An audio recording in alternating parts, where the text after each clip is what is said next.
हरे कृष्णा, राधे राधे। हम सभी साधक श्री सुदर्शन सिंह जी चक्र द्वारा लिखित पुस्तक शत्रुघ्न कुमार की आत्मकथा का श्रवण कर रहे हैं। आज का प्रसंग गतांक से आगे। माताएं।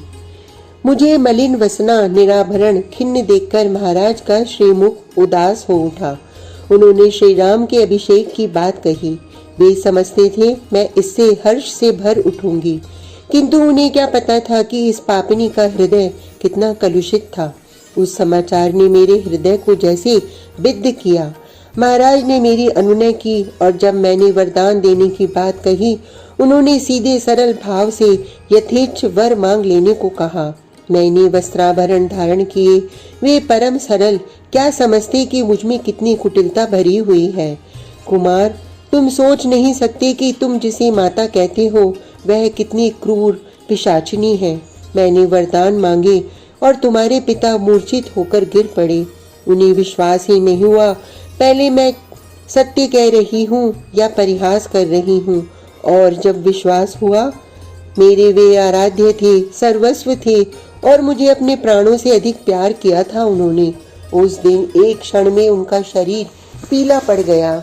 वे मेरे पैर पकड़कर अत्यंत दीन के समान प्रार्थना कर रहे थे। जल से बाहर निकाले मत्स्य के समान तड़प रहे थे। किंतु शत्रुघ्न, इस पिशाची का हृदय वज्र का है। हाय, कौशल्या जीजी ने क्या बिगाड़ा मेरा। अपनी अनुजा के समान वे सदा स्नेह करती नहीं, अब भी करती हैं, और मुझमें उनके प्रति घोर विद्वेष जागृत हो गया था। मेरा पाप, मुझे सर्वत्र पाप ही दिखता था। मुझे दिखता था कि जीजी ने महाराज को स्वमत में कर लिया और राजमाता होकर मुझे अपमानित करना चाहती है। मैं उनसे बदला लेने पर तुली थी, जिसने आज भी रोष नहीं किया मुझ पर। तुम्हारे पिता ने उस दिन गिड़गिड़ाकर रोकर प्रार्थना की, मेरी भर्त्सना की और अंत में मेरा त्याग कर दिया। कुमार, उन्होंने मुझे त्याज्य पत्नी कहा, और तब भरत ठीक कहता है कि मैं उसकी माँ नहीं, उसकी कोई नहीं हूँ। प्रातः महामात्य सुमंत्र मेरे सदन में आए। महाराज के समय पर उत्थित न होने से प्रजा प्रमुख एवं राजपुरुषों का चिंतित होना स्वाभाविक था। मैंने महामात्य को भेजकर राम को बुलवाया। राम, मैं अब मेरा राम कहने योग्य भी नहीं रही। माता मूर्छित हो गई। मंथरा ने मेरी सहायता की उन्हें सावधान करने में। वे उन्मादिनी की भांति कह रही थीं। राम आए। उन्होंने मुझे सरल भाव से अभिवादन किया। पिता की विवल दशा देखकर वे खिन्न हो गए। उनके पूछने पर किंचित संकोच नहीं हुआ। कुमार, मैंने महाराज के वरदान देने की बात निसंकोच सुना दी थी राम को। तनिक भी भय, खेद, हिचक की रेखा श्री राम के मुख पर नहीं आई। उस दिन भरत पूछता था उसके बड़े भाई ने क्या अपराध किया। पर स्वहरण, पर नारी पर कुदृष्टि, गुरुजनों का अपमान, प्रजोत्पीड़न, ऋषि मुनियों के प्रति प्रमाद। छी, राम में अपराध हो सकते हैं? राम के स्वप्न में भी अपराध की छाया स्पर्श कर सकती है। राम ने क्या कहा कुमार, तुम तो कल्पना भी नहीं कर सकते। उन्होंने मेरी बात सुनकर कहा, माँ, इतनी शुद्र बात के लिए आपने पितृ चरणों को क्लेश दिया। यह आज्ञा तो आप ही मुझे दे सकती थीं।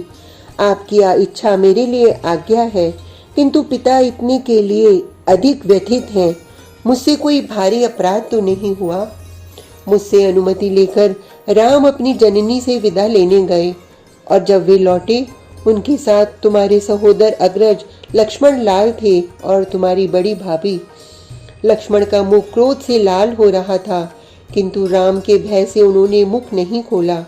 वैदेही तो जैसे प्रतिमा बन गई थी। कुलगुरु ने, देवी अरुंधति ने, नगर की सम्मान्य नारियों ने, मेरे अपने को सखी मानने वाली महिलाओं ने भी मुझे समझाने का बार बार प्रयास किया। उन्हें क्या पता था कि मैं इतनी अधम हूँ कि उनके किसी संपर्क में रहने योग्य नहीं। विफल मनोरथ होकर सबने मुझे धिक्कारा, सबने मुझे त्याग दिया सदा के लिए, और मैं हूँ भी इसी योग्य। कितनी तुच्छ मांग थी सबकी, भरत का अभिषेक हो, किंतु श्री राम वन न जाकर गुरु गृह में चतुर्दश वर्ष वास करें। जिसके सिर पाप चढ़ा बैठा हो वह कैसे इसे स्वीकार करता। महाराज अपने श्रीमुख से राम को वन जाने की बात कही, यह कैसे संभव था। वे राम को अंक में लिए क्रंदन कर रहे थे और मुझे क्षण क्षण का विलंब असहन हो रहा था। मैंने तीनों के लिए वलकल अपने हाथ से निकाले और सम्मुख रखकर बोली, राम, पिता का तुम पर अगाध स्नेह है, वे तुम्हें अपने मुख से कुछ कह नहीं सकेंगे, तुम स्वयं को उचित लगे करो।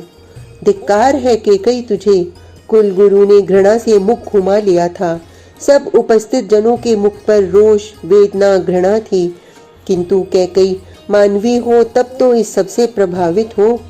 माँ, मेरे लिए तो आपके मुख से निकला आदेश भी तो पिता का आदेश ही है। मैं अपने को धन्य मानता हूँ कि माता ने मुझे आज्ञा देने योग्य तो माना। यह कहकर राम उठे। उन्होंने आभूषण उतार दिए। मेरे इन्हीं अभागे नेत्रों के सम्मुख अपने बहुमूल्य वस्त्र भी उतार दिए। वलकल धारण करते राम को देखकर समस्त उपस्थित जन रो उठे थे। लक्ष्मण ने भी राम का अनुसरण किया। बेचारी जानकी, वह जानती ही नहीं थी कि वलकल कैसे पहना जाएगा। हाथ में वलकल लिए वे संकोच पूर्वक राम का मुख देख रही थी और मैं उसे वज्र दृष्टि से घूर रही थी।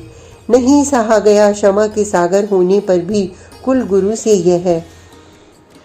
उन्होंने सतेज नेत्रों से मुझे तर्जना की। कैकेयी, अब तो साहस की सीमा का अतिक्रमण कर रही है तूने केवल राम के लिए वनवास मांगा है। जनक नंदिनी संपूर्ण वस्त्राभरण संयुक्ता जाएंगी। तूने यदि और कोई कुटिल आग्रह किया। कुमार, नीच केवल भय से मानते हैं। मुझसा नीच तुम्हें कहाँ मिलेगा जगत में। कुल गुरु की तर्जना ने मुझे भय से कंपित कर दिया। वे शाप दे सकते थे।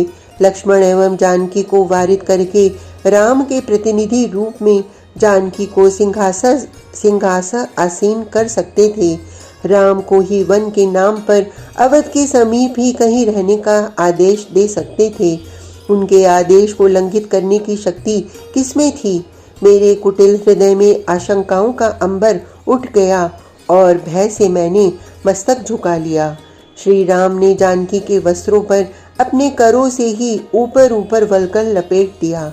पिता के पदों में प्रणिपात करके जाते समय वे मुझे भी अभिवादन करना नहीं भूले। राम भवन से भाई एवं भार्या के साथ निकले और महाराज ने भी मेरा भवन त्याग दिया। वे उसी समय जीजी के भवन में चले गए। वहीं से उन्होंने महामात्य को आदेश दिया रथ पर श्री राम को ले जाने का। पति ने जीवन काल में ही मुझे त्याग दिया। जो पुत्र मुझे माँ कहता जानता था उसे मैंने निर्वासित कर दिया पुत्र वधू के साथ, और जिस पुत्र के लिए यह सब किया उसने स्पष्ट कह दिया कि मैं उसकी कोई नहीं। माता ने शून्य नेत्रों से ऊपर देखा। कुमार, महारानी का कोई दोष नहीं। उन्होंने इस नीच दासी पर विश्वास किया। मंथरा मेरे पास आ गई और बहुत धीरे फुसफुसाते हुए किंतु रोते रोते बोली, महारानी को इस नीच ने बहकाया। आप मेरा वध कर दें, मुझे कारागार में डाल दें, हिंस पशुओं को दे दें, किंतु महारानी पर रोष न करें। वे अनाहार हैं, कई दिन से उन्हें किसी प्रकार। वे मेरी माता हैं, मैं इतना ही कह सका मंथरा से। मेरी स्थिति कुछ बोलने योग्य नहीं थी।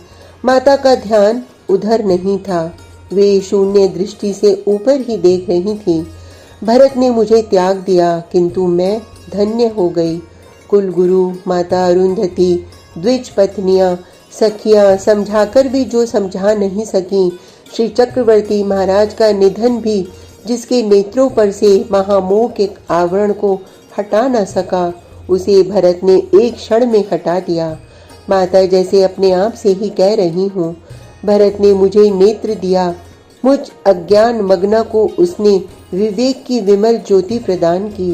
वह कहे मैं उसकी कोई नहीं हूँ, किंतु वह मेरा सुपुत्र है। कुमार, इस कीच से कमल उत्पन्न हुआ है। कीच दुर्गंधित सही, उसका कमल सौरभ पूर्ण है, ज्योतिर्मय है। सहसा माता ने भी मेरी ओर देखा। भरत ने मुझे गौरवान्वित किया। मैंने उसे लांछना दी, किंतु मैं उसकी जन्मदात्री होकर धन्य हुई।